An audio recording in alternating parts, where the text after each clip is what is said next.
Frères et sœurs, une parole grave parcourt actuellement les messagers de Medjugorje. Cette carême 2026 ne ressemble à aucune autre. La Vierge Marie nous avertit que nous vivons un temps qui ne reviendra pas, que les portes encore entr'ouvertes ne le resteront pas éternellement. Ce n'est pas une simple image de dévotion pour motiver les fidèles distraits. C'est un cri maternel, direct et urgent. Si vous n'avez pas encore pris de décision définitive pour votre conversion, c'est maintenant qu'il faut agir, car le temps du choix est en train de se clore. Comme petit merci de nous rejoindre aujourd'hui, nous offrons un moment de bénédiction partagée.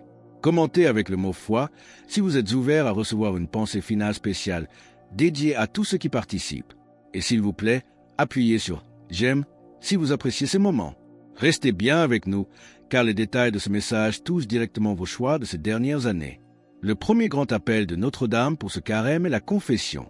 Non pas comme un protocole annuel obligatoire avant Pâques, mais comme une transformation radicale. Elle demande une confession mensuelle, sincère, préparée par un examen de conscience réel. Comme le dit Joël 2h13, déchirez vos cœurs et non vos vêtements, et revenez à l'Éternel, votre Dieu, car il est compatissant et miséricordieux. Il s'agit de sortir du confessionnal différent de la manière dont vous y êtes entré, en prenant une direction nouvelle plutôt qu'en cherchant un simple soulagement temporaire. Mais que se cache-t-il derrière cet avertissement sur les secrets qui commencent à s'accomplir, et pourquoi la relation entre l'humanité et le divin est-elle sur le point de changer radicalement? Le deuxième grand pilier de cet appel pour le carême 2026 est le jeûne. Soyons honnêtes, le jeûne que Notre-Dame demande à Medjugorje n'est pas le jeûne décoratif que beaucoup pratiquent, comme se priver de sucre ou de viande le vendredi. Elle demande le jeûne au pain et à l'eau les mercredis et vendredis. C'est un sacrifice réel qui exige que le corps ressente la privation, car c'est précisément ce manque qui brise la carapace d'autosuffisance empêchant la grâce de pénétrer l'âme. Les voyants témoignent que c'est dans ces périodes de jeûne sérieux que les plus grandes guérisons et restaurations familiales se sont produites. Comme petit merci de nous rejoindre aujourd'hui, nous offrons un moment de bénédiction partagée. Commentez avec le mot foi si vous êtes ouvert à recevoir une pensée finale spéciale dédiée à tous ceux qui participent. Et s'il vous plaît, appuyez sur « J'aime » si vous appréciez ces moments. Restez bien avec nous, car nous allons aborder pourquoi le jeûne n'est pas une punition, mais un langage que le ciel comprend parfaitement. C'est le corps qui crie « Seigneur, j'ai plus besoin de toi que de mon confort ». Comme nous le rappelle Matthieu 4h4, l'homme ne vivra pas de pain seulement, mais de toute parole qui sort de la bouche de Dieu. Si votre santé vous empêche de suivre ce jeûne strict, offrez le plus grand sacrifice que votre condition permet. L'essentiel est l'honnêteté envers vous-même, car cette vérité fait partie intégrante de votre conversion. Mais quelle est cette pression dans le cœur que décrivent les contemplatifs pour ce mois de mars 2026? Et pourquoi une consigne de prudence inhabituelle circule-t-elle parmi les groupes de prière? Un sentiment de pression spirituelle croissante est rapporté par ceux qui mènent une vie d'oraison intense en ce moment même. Ces alertes, relayées par des cercles contemplatifs et des proches des voyants, convergent vers une date précise, mars 2026. Sans révéler le contenu des secrets, ces âmes de prière soulignent que ce mois revêt une importance capitale. Des décisions prises dans le monde spirituel commenceront à se manifester dans le monde physique. C'est pourquoi un conseil de sagesse inhabituel circule parmi les fidèles.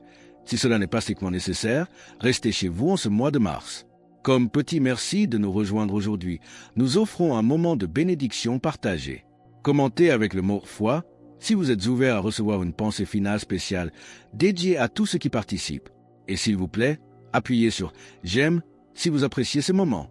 Restez bien avec nous, car cet appel au recueillement n'est pas une instruction de peur, mais de prudence spirituelle. C'est l'équivalent de ne pas sortir en mer quand on sait qu'une tempête approche. Comme il est dit dans Ésaïe 26, « Va, mon peuple, entre dans ta chambre et ferme la porte derrière toi. Cache-toi pour quelques instants, jusqu'à ce que la colère soit passée. » Ce carême 2026 demande votre présence, votre attention et votre éveil. Les signes des temps sont partout, dans l'inquiétude généralisée, la déstructuration des familles et la confusion des valeurs. Notre-Dame n'est pas indifférente à ce chaos apparent. Mais quel est ce plan de la Providence qui agit derrière les crises actuelles? Et comment passer d'une foi d'habitude à une foi de décision radicale?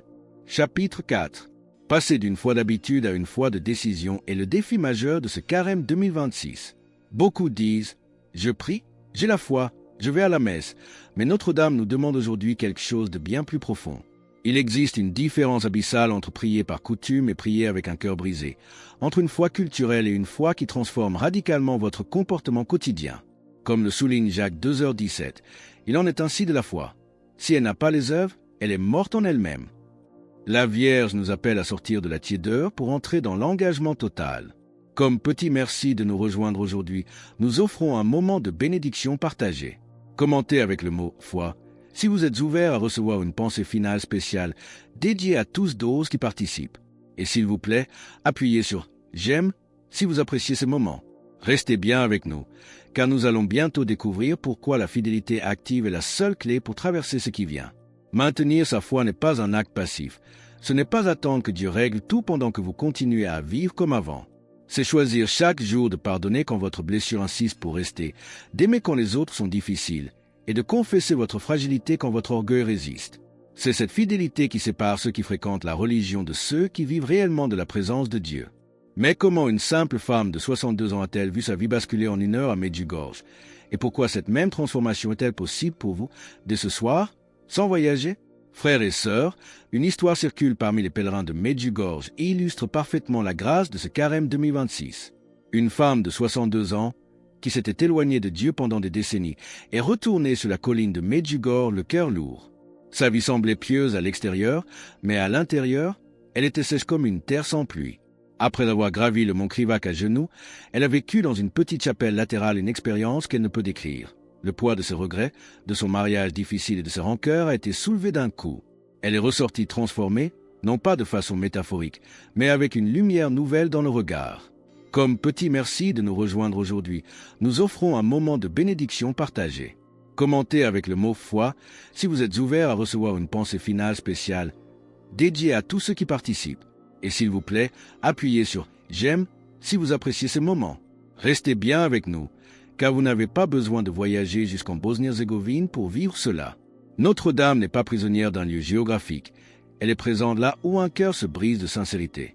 Comme le dit le psaume 51, 17, les sacrifices qui sont agréables à Dieu, c'est un esprit brisé. Ô Dieu, tu ne dédaignes pas un cœur brisé et contré.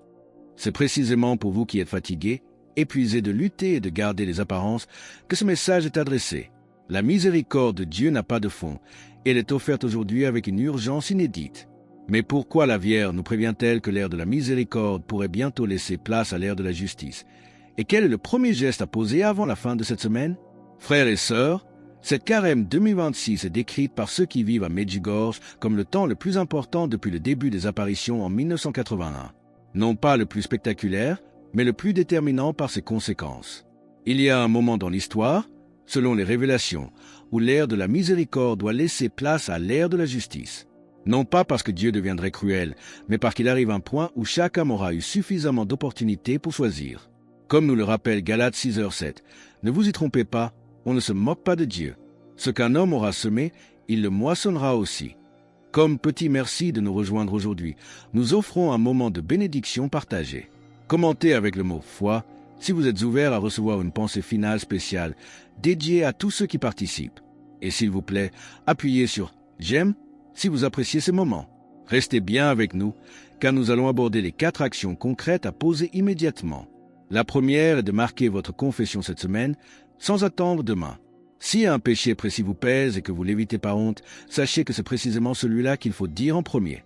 La honte est l'arme de l'ennemi pour vous maintenir prisonnier, tandis que la libération commence là où la vérité éclate.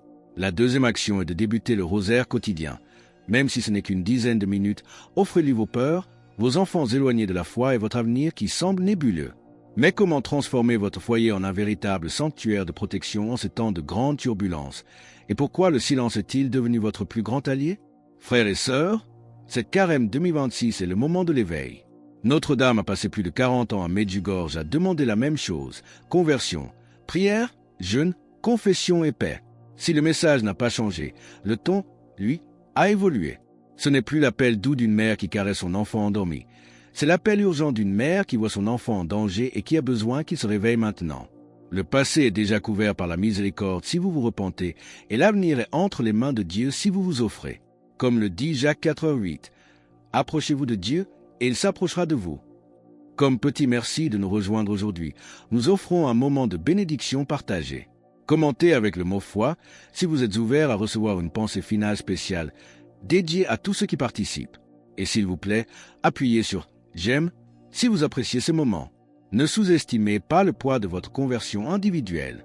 La somme des familles qui décident de prier ensemble et des cœurs qui se transforment pèse dans le monde spirituel et protège votre foyer, votre quartier, ultimement, le monde. Vous n'êtes pas ici par coïncidence.